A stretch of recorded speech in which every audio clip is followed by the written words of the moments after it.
14 वर्ष वनवास की अवधि समाप्त होने को है त्रिजटा। श्री राम कितना भी प्रयास कर ले, इतनी शीघ्र लंकेश से प्रतिकार संभव नहीं होगा। अमावस्या से पहले अयोध्या कैसे पहुंच पाओगे तुम सब? देखना त्रिजटा, मेरे श्री राम शीघ्र ही कोई समाधान निकाल लेंगे। बस माता गौरी से प्रार्थना है कि मेरे श्री राम को सकुशल रखे।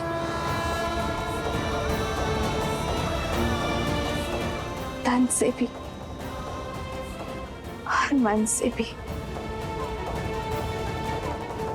मेरे श्री राम के हृदय को कितनी पीड़ा हो रही होगी, इतने निकट आकर भी मर्यादा की सीमा से रुके हुए।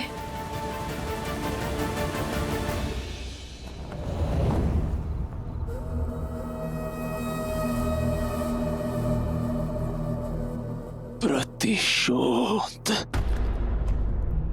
प्रतिशोध चाहिए मुझे। उन दोनों वनवासियों का वध करना है।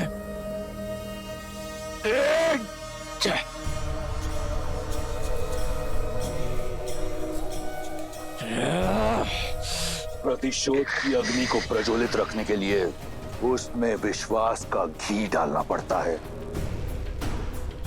दुर्बलता का जल नहीं। स्मरण करो, तुम कौन हो, किसके पुत्र हो?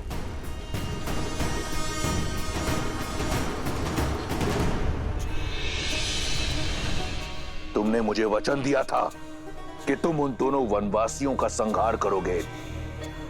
अब उठो और पूर्ण करो अपना वचन, एक वीर की भांति। लंकेश, मेरा पुत्र घायल है। लंकेश, युद्ध भूमि में लगे घाव वीर का श्रृंगार होते हैं, उसके पांव की बेड़ी नहीं। युद्ध का आरंभ उन वनवासियों ने किया था, परंतु उसका अंत हम करेंगे। उठो मेघनाद, अपना वचन पूर्ण करो और अपने शत्रु पर मृत्यु का मेघ बनकर गरजो, बरसो। क्या एक पराई स्त्री की इच्छा अपने पुत्र के रक्त से बड़ी है आपके लिए लंकेश?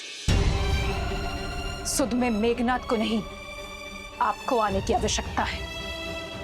प्रतिशोध के मद में परिस्थिति को नकार कर मृत्यु से निकले मेरे पुत्र को पुनः मृत्यु की ओर धकेल रहे हैं आप। पिता हैं आप उसके, कुछ तो दया दिखाइए लंकेश। मौन, मौन। एक वीर को दया की नहीं, दिशा की आवश्यकता होती है। ये जो यहां मूर्छित पड़ा है, ये कोई साधारण राक्षस नहीं, मेरा पुत्र इंद्रजीत है। घोर तप से अर्जित मेरा वरदान है।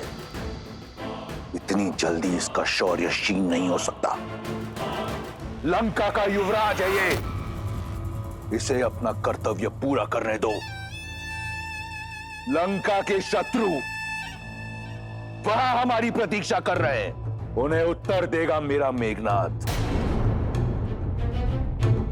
उठो मेघनाद, बहुत हुआ विश्राम, अब करो संग्राम, करो संघार, प्रयास से, प्राण से। वयम रक्षामा, वयम रक्षामा। यदि ऐसा ही है तो मेरे पुत्र तक पहुंचने के लिए अपने संग्राम की पहली भेंट मुझे चढ़ाइए आप लंकेश,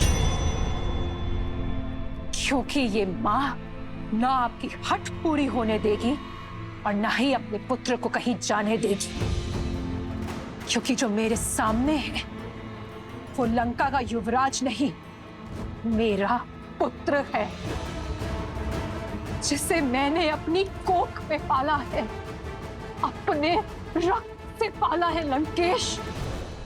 और इस रक्त को अब मैं बहने नहीं दूंगी। इसे जीवन दिया है मैंने और मेरे होते हुए इसका जीवन जाने नहीं दूंगी मैं। यदि अब युद्ध में मेघनाद गया तो मेरे शव से होकर जाएगा।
क्षमा कीजिएगा माता, किंतु आपका पुत्र एक वीर योद्धा है जिसने इंद्र को परास्त किया है।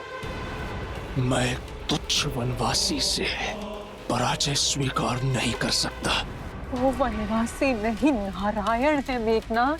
मेरे नारायण केवल मेरे पिता है और मेरा लक्ष्य उनके सम्मान की रक्षा करना। मेघनाद, तुम घायल हो पुत्र। और मेरे घावों की औषधि उस वनवासी का रक्त है। मेघनाद, मैं उसी से ठीक होऊंगा। वाह, वो वनवासी बिना किसी वैद, बिना किसी औषधि के रण में खड़ा है। यही आशा थी मुझे तुमसे कि तुम ये साहस दिखाओगे। अब समय आ गया है पिताश्री कि मैं आपकी वो आशा पूर्ण करूं। इस युद्ध पे सदा सदा के लिए विराम लगा दूं। आप केवल आज्ञा दीजिए। आज्ञा है मेघनाद, परंतु पहले ब्रह्मदेव के वरदान अनुसार वट वृक्ष की पूजा करो। उसके उपरांत माता निकुंबला देवी की गुफा में जाओ और अनुष्ठान करो। वो रथ पुनः पाओ जिसमें बैठकर तुम अजयी हो, अमर हो। और फिर जाओ उस वनवासी और उन मरकटों को उनकी उद्दंडता का दंड दो। स्मरण रहे पुत्र, हम राक्षस हैं। हमें हर वरदान घोर तप के पश्चात मिलता है। वहीं रुक जाओ मंदोदरी। ये बात एक पिता और पुत्र, एक राजा और युवराज के समक्ष है। इसमें हस्तक्षेप मत करो। अन्याय के विरुद्ध छिड़े इस युद्ध में राम की ढाल बने हैं आप। जब जब मेरे पग डगमगाए तब तब मेरा संबल बने हैं आप। हमने बहुत संयम साधे रखा, सदैव धर्म और मर्यादा का आंचल थामे रखा, किंतु शत्रु ने नियमों की अनदेखी की, सदैव अधर्म का मार्ग चुना। मेरे वानर वीरों, अब तक आप सब इस राम की ढाल रहे हैं, किंतु अब समय आ गया है कि मेरी ढाल मेरे शस्त्र बन जाए, मेरे संबल शत्रु का आधार हिला दे। असुरों ने हर असुरी शक्ति का प्रयोग किया, किंतु अब समय है मानव और वानर की एकता के शक्ति प्रदर्शन का। लंका की ये भिट्टियां हमें चुनौती दे रही हैं वानर वीरों।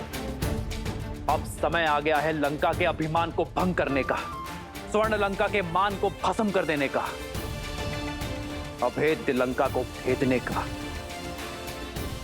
जिन्होंने इस संसार के हर घर को असुरक्षित कर छोड़ा है, उन मायावियों को उनके ही नगर, उनके ही घर में घुसकर समाप्त करने का।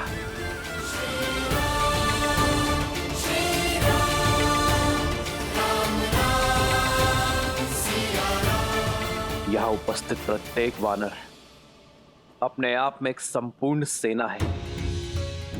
आवश्यकता है तो केवल अपने सामर्थ्य को समझने की,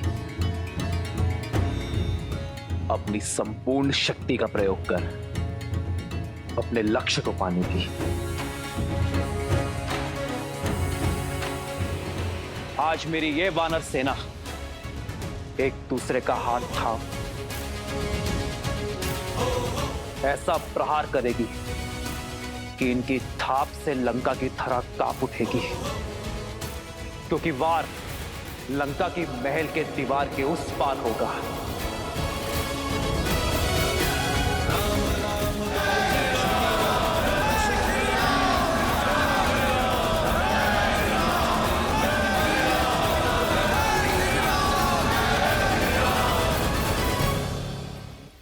मां का स्थान सदा पिता और पुत्र के बीच ही होता है लंकेश, और महारानी को युवराज और महाराज के बीच हस्तक्षेप करने का पूरा अधिकार है। आप मेरी बात क्यों नहीं समझ रहे हैं लंकेश? जिनसे आप युद्ध कर रहे हैं वो स्वयं श्री विष्णु है, नारायण है लंकेश। तुम्हारे इस भय का केवल एक ही निवारण है, केवल एक, उस कथित विष्णु का वध। माता,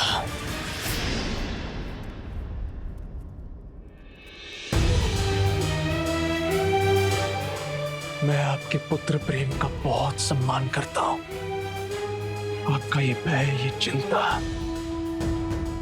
आपके पति और पुत्र को दुर्बल बना रही है माता। इसलिए आप कृपा करके इसके बीच बाधा मत बनिए। मैं अभी इसी क्षण निकुंभला गुफा जाकर अपनी पूजा संपन्न करूंगा, और उसके पश्चात क्या पुत्र? है कोई ऐसी युक्ति, ऐसी पूजा जो नारायण को पराजित कर दे? मेघनाथ, अपने नेत्रों से अपने पिता प्रेम का आवरण हटाओ और सत्य से मुख मत मोड़ो। सत्य से मुख तो आप मोड़ रही है माता। बस मैंने अपने पहले प्रहार में ही राम और लक्ष्मण दोनों का अंत कर दिया था। जिस राम को आप नारायण कह रही हैं, वो मेरे नागपाश के प्रहार से भूमि पर पड़ा अपने अंतिम श्वास गिन रहा था। वो कोई नारायण नहीं है माता, केवल एक तुच्छ नर है। पिछली बार तो वो बच गया, किंतु इस बार मैं अपनी पूजा संपन्न करके उन पर ऐसा प्रहार करूंगा कि नर के साथ साथ उनके तथाकथित नारायण का भी अंत हो जाएगा। मेघनाथ, तुम कहीं नहीं जाओगे मेघनाथ। माता, आप समझ क्यों नहीं रही हैं? लंका का युवराज होने के नाते मेरा कर्तव्य है लंका का संरक्षण। अपनी दृढ़ता से मुझे बल दीजिए माता, अपनी ममता से मुझे दुर्बल मत कीजिए। मेरा कर्तव्य निभाने दीजिए।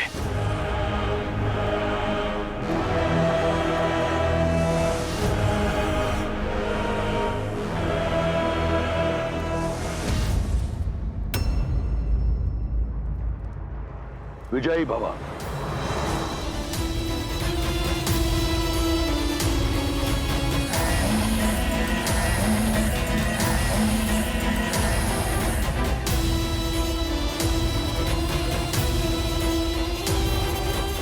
मेघनाथ, मेघनाथ मेरी बात सुनो। मेघनाथ मेरी बात समझो।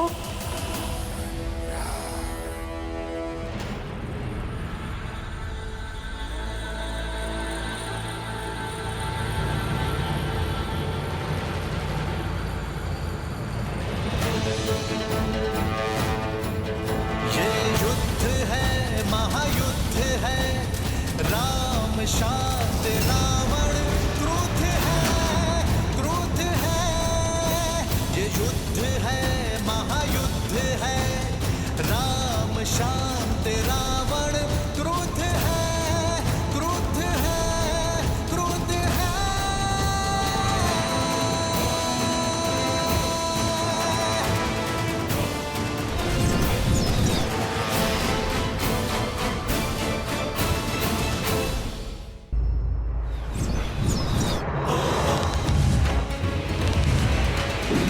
पढ़ते श्री राम के जहाँ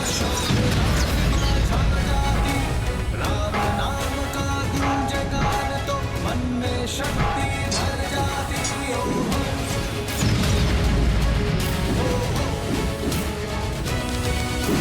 राम राम बोले श्री राम दशरथ नंदन राजा।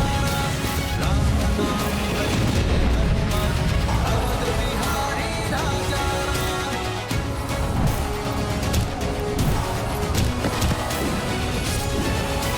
सर्वे हो रघुवर का हाथ तो हर दुविधा सारी।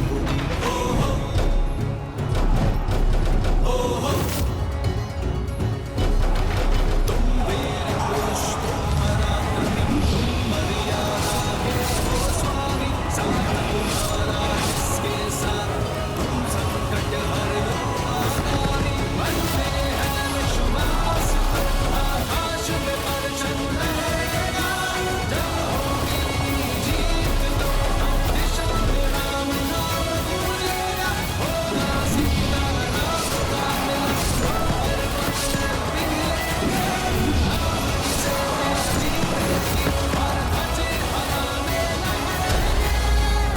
राम कहो जय श्री राम दशरथ नंदन राजा।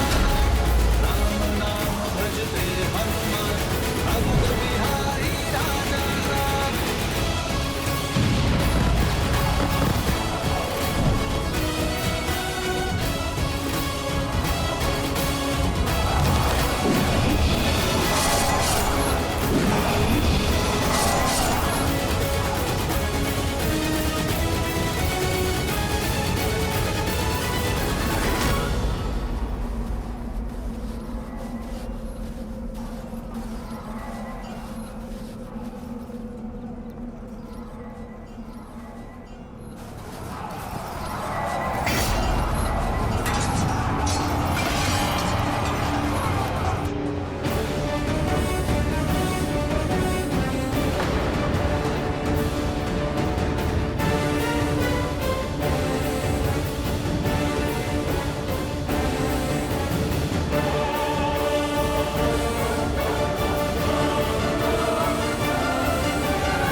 प्रभु, क्या हुआ? आप आकस्मिक क्यों रुक गए?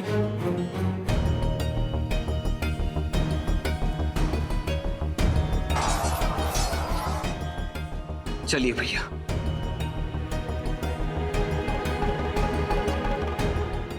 मैं लंका के भीतर पग नहीं रख सकता हनुमान।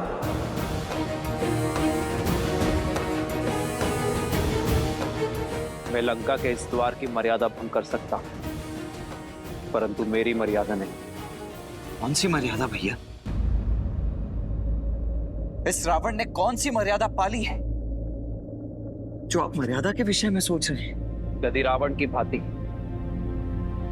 मैंने भी मर्यादा का उल्लंघन किया तो हम में और रावण में क्या ही अंतर रह जाएगा लक्ष्मण। रघुकुल रीत सदा चली आई, प्राण जाए पर वचन ना जाए। मैं रघुकुल की मर्यादा, अपने पिता और अपनी माताओं को दिया वचन नहीं तोड़ सकता। तुम शीघ्र अतिशीघ्र अयोध्या छोड़कर 14 वर्षों के लिए वनवास चले जाओ। आपका ये पुत्र आपकी इच्छा और पिताश्री के वचन दोनों को अवश्य पूर्ण करेगा, अवश्य पूर्ण करेगा। तो भैया यहाँ रघुकुल से या अयोध्या से कोई भी नहीं है जो आपकी मर्यादा के उल्लंघन पर प्रश्न उठा सके। पर मैं स्वयं तो हूं ना लक्ष्मण। क्या मेरा हृदय, मेरा मन मुझसे ये प्रश्न नहीं करेगा? क्या मैं अपने प्रतिबिंब से स्वयं अपने नेत्र मिला पाऊंगा? क्या मैं अपने अनुज को उचित अनुचित का मार्ग दिखा पाऊंगा?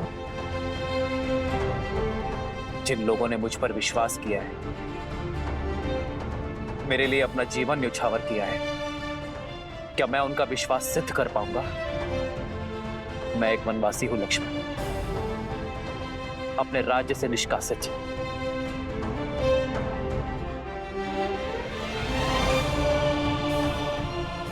और एक वनवासी किसी का घर, किसी के नगर में प्रवेश नहीं कर सकता। ये युद्ध मर्यादा से लड़ा जा रहा है लक्ष्मण, मर्यादा के लिए लड़ा जा रहा है। फिर उसमें मैं अपने दिए हुए वचन की मर्यादा का उल्लंघन कैसे कर सकता? मेरा लंका में प्रवेश करने का प्रश्न ही नहीं उठता।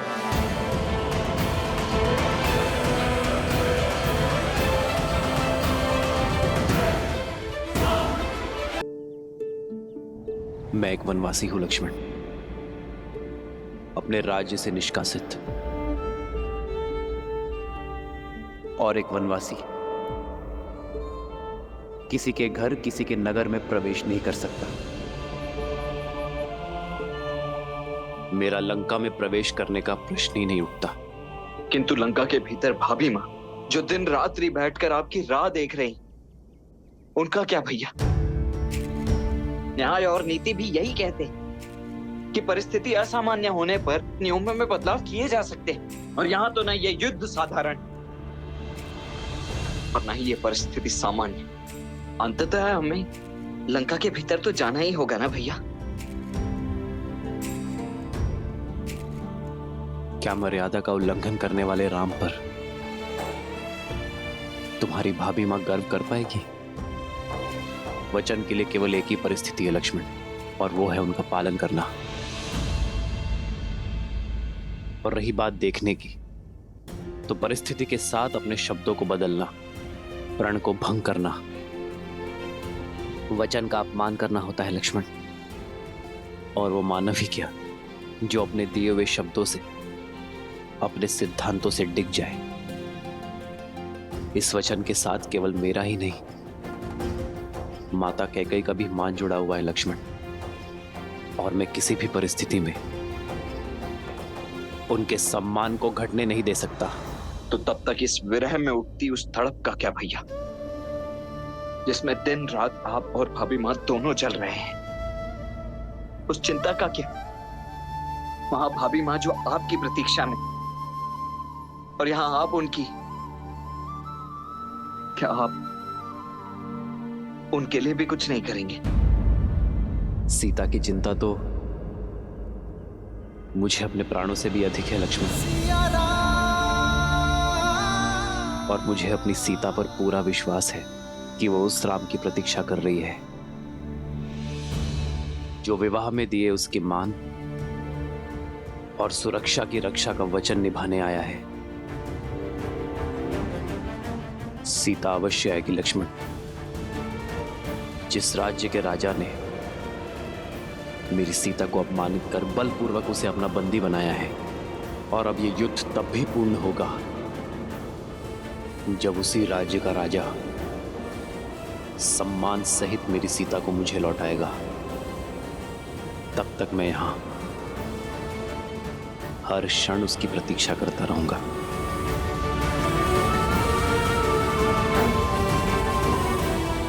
सीता लंका में बंदी बनकर आई थी, किंतु बाहर एक रानी बनकर आएगी।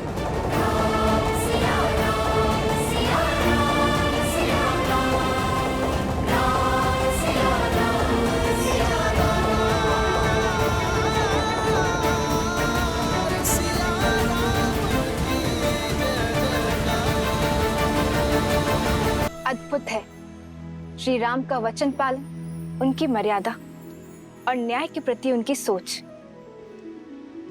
किंतु महादेव, यदि श्री राम लंका के भीतर नहीं जाएंगे तो सीता को मुक्त कराकर कैसे ला पाएंगे? अमावस्या के पूर्व अयोध्या कैसे लौट पाएंगे? और भरत के प्राण कैसे बचा पाएंगे? इतने कठिन समय पर भी वो अपने वचन पर अडिग क्यों हैं? मर्यादा का आंचल थामे क्यों खड़े हैं श्री राम? जो स्वयं ही मर्यादा भंग करे वो भला कैसा मर्यादा पुरुषोत्तम देवी?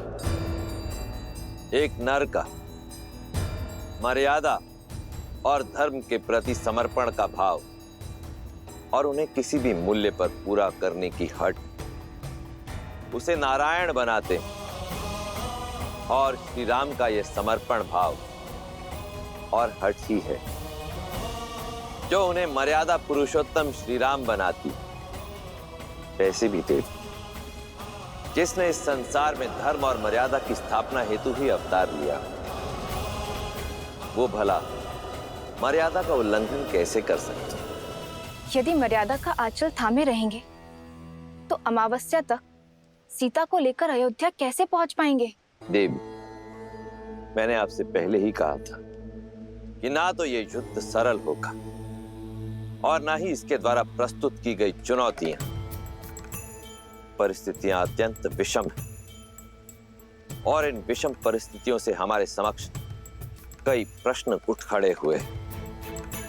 कैसे करेंगे श्री राम संसार में धर्म और मर्यादा की स्थापना?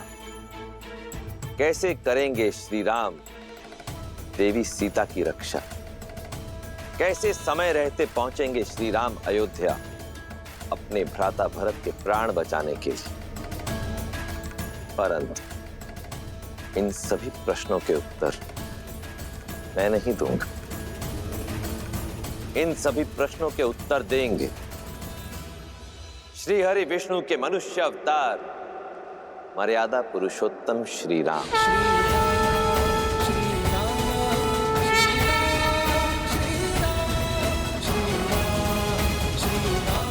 हनुमान में लंका की सीमा में प्रवेश नहीं कर सकता, किंतु सीता के प्रति मेरा विश्वास हर सीमा लांघेगा। सीता को ज्ञात होना चाहिए हनुमान कि अमावस्या से पूर्व मैं उसे लेकर अयोध्या लौटूंगा। मेरी हर श्वास उससे मिलन की प्रतीक्षा कर रही है। प्रभु, माता तक आपका संदेश अवश्य पहुंचेगा।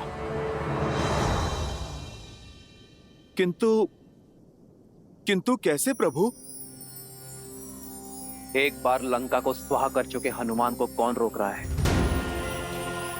जाओ हनुमान और भस्म कर दो अन्याय और पाप की सत्ता को और प्रज्वलित करो न्याय और भक्ति की अग्नि को। मूलतो ब्रह्म रूपाय मध्यतो शक्ति रूपिणे अग्रतो शिव रूपाय वृक्षराजाय ते नमः। मूलतो ब्रह्म रूपाय मध्यतो शक्ति रूपिणे अग्रतो शिव रूपाय वृक्षराजाय ते नमः।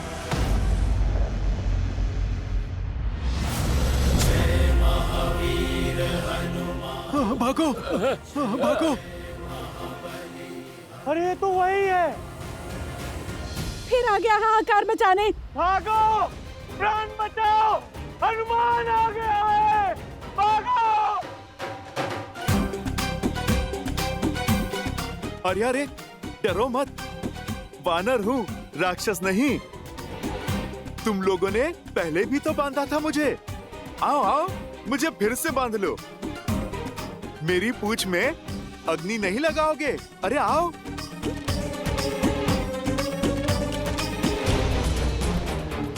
आओ आओ आओ ना, लगाओ अग्नि। ये तो वही है जिसने मेरे भाई निकुंभ की। नहीं, इससे बैर लेना उचित नहीं है। अरे अरे, ये तो कतई ठीक नहीं है। मैं पिछली बार आया था तब तो तुम लोगों ने मेरा बड़ा ही राजसी स्वागत किया था। कुछ नहीं करोगे?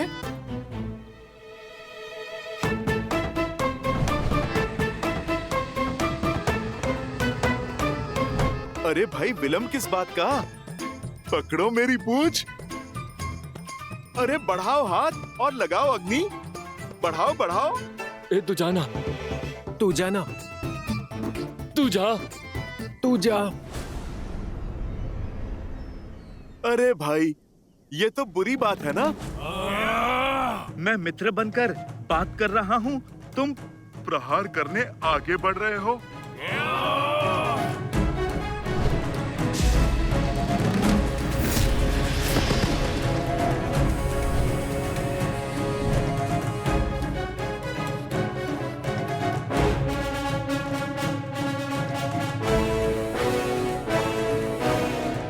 आ गए मेरे शिष्यों? जी हनुमान काका।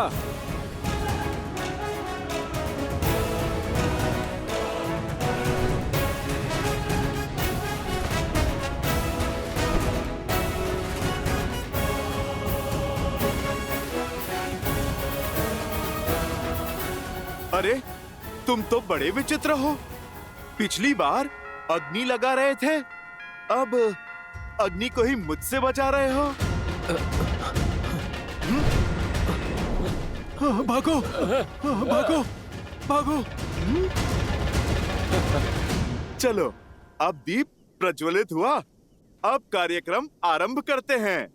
जय हनुमान ज्ञान गुण सागर, जय कपीस तिहु लोक उजागर, रामदूत अतुलित बल धामा, अंजनी पुत्र पवन सुत नामा, राम दुआरे तुम रखवारे, होत न आज्ञा बिनु पैसारे, आपन तेज सम्हारो आप, दीन लोक हाथ करे कापे, लाल देह लाली लसे, हर हर लाल लरू, वज्र देह सानम चलन, जय जय जय कपीस।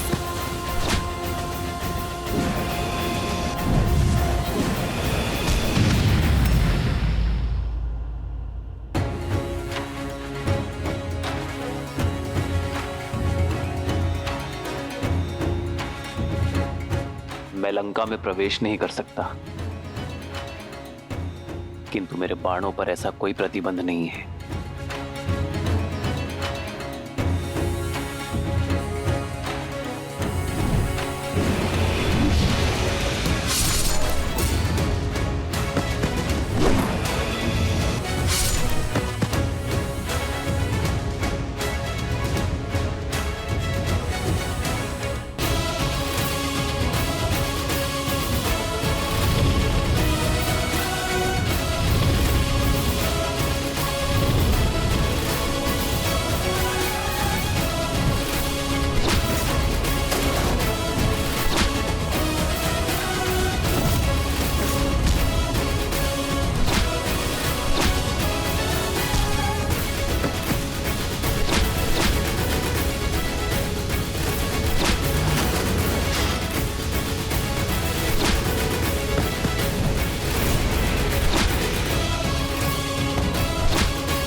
प्रभु, आपसे एक प्रश्न पूछूं? मुझे आप पर पूर्ण विश्वास है, किंतु एक बार लंका जल चुकी है, पुनः जलाने से क्या लाभ होगा? मेरा अर्थ है, इस निर्णय के पीछे अवश्य ही कोई गहरा कारण होगा, कोई युक्ति होगी। मैं आपकी जिज्ञासा शांत तो कर दूंगा विभीषण, किंतु मेरे निर्णय का कारण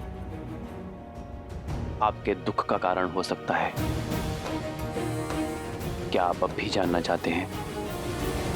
क्या कहा तुमने? एक बार फिर ये मरकट हर सीमा लांग रहे हैं।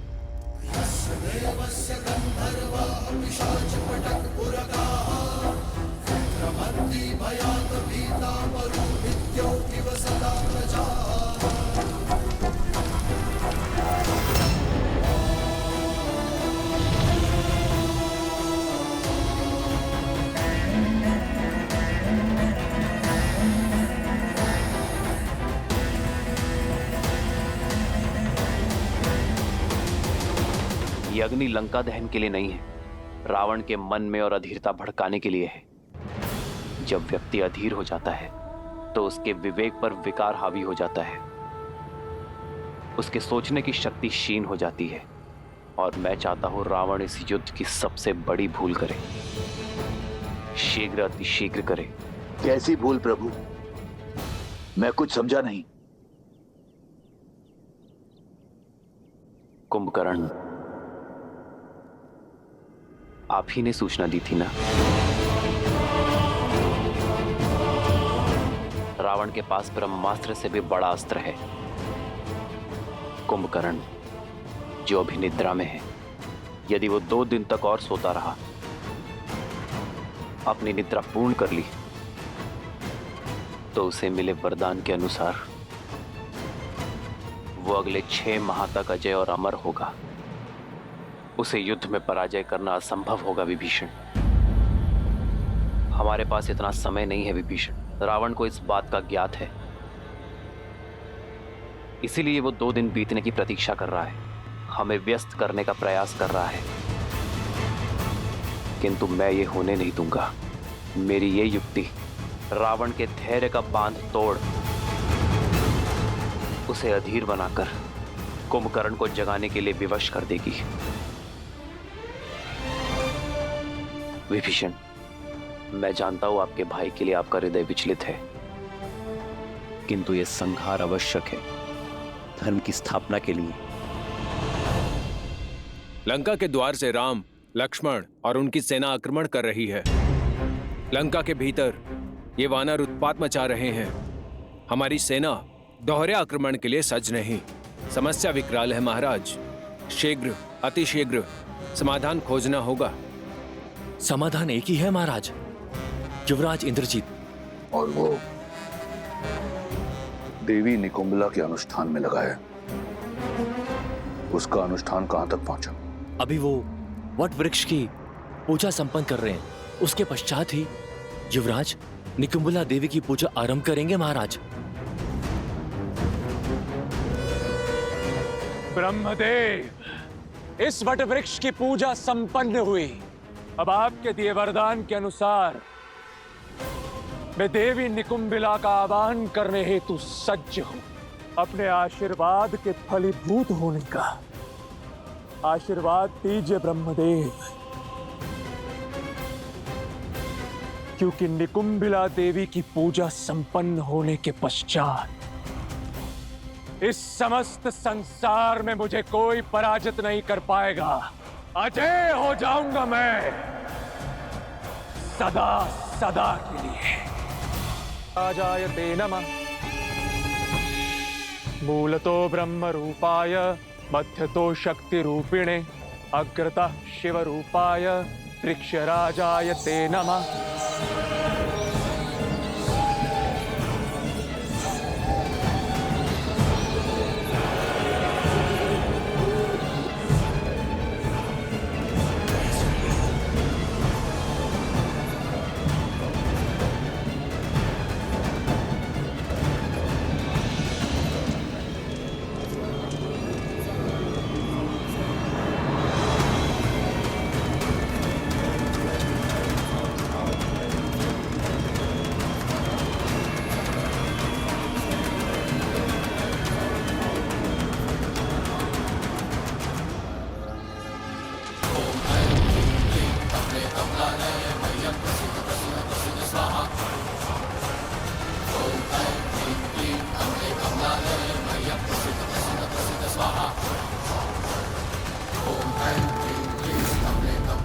हे देवी निकुंभिला,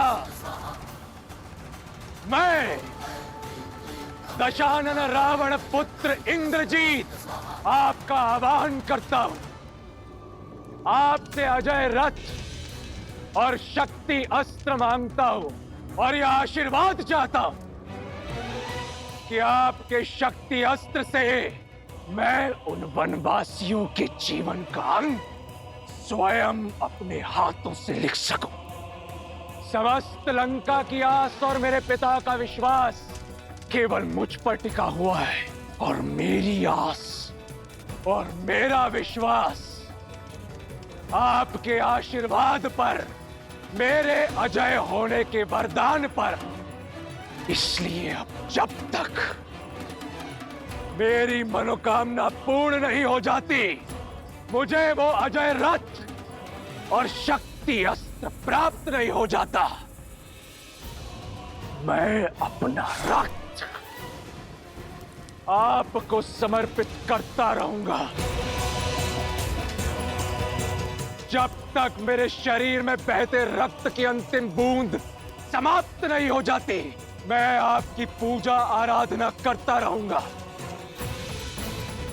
ओम निकुंभलाय नमः, ओम निकुंभलाय नमः, ओम ह्रीम झूम सा, ओम भूर्भुवः स्वाहा। देखा है, शीघ्र ही कुछ नहीं किया तो हम सब कुछ हार जाएंगे महाराज। रावण के रहते ऐसा नहीं होगा। इन उद्दंडियों को दंड अब मैं स्वयं दूंगा। नहीं महाराज, पिताश्री कुंभकर्ण, युवराज इंद्रजीत और मेरे होते हुए आपको रणभूमि में जाने की कोई आवश्यकता नहीं। तुम्हारे पिता की निद्रा टूटने में कितना समय शेष है? 2 दिन महाराज। यदि कुंभकर्ण को समय से पहले उठाया, ना तो वो अजय रहेंगे और ना ही अमर। युवराज को बुलाने के अतिरिक्त और कोई विकल्प नहीं महाराज। हाँ महाराज, हमें युवराज इंद्रजीत को वापस बुला लेना चाहिए। अब वो ही हैं जो इन नर और वानरों की सेना से इस लंका को बचा सकते हैं।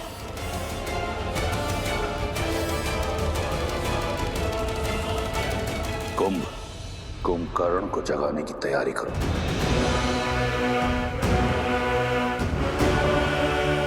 एक बार सोच लीजिए महाराज, यदि पिताश्री को अभी उठाया तो अगले 6 माह तक अपना अमृतत्व खो देंगे। तुम्हें क्या लगता है इस बात का मुझे ज्ञान नहीं? रावण से अधिक कुंभकर्ण की शक्तियों के बारे में कोई नहीं जानता। चाहे उसकी निद्रा पूर्ण हो या ना हो, मेरे कुंभकर्ण में इतना बल है कि वो उन मरकटों पर काल बनकर बरसेगा। तुम लंकेश के आदेश का पालन करो और उठाओ मेरे कुंभकर्ण को। मैं राम और इस युद्ध का अंत देखना चाहता हूं, शीघ्र अतिशीघ्र।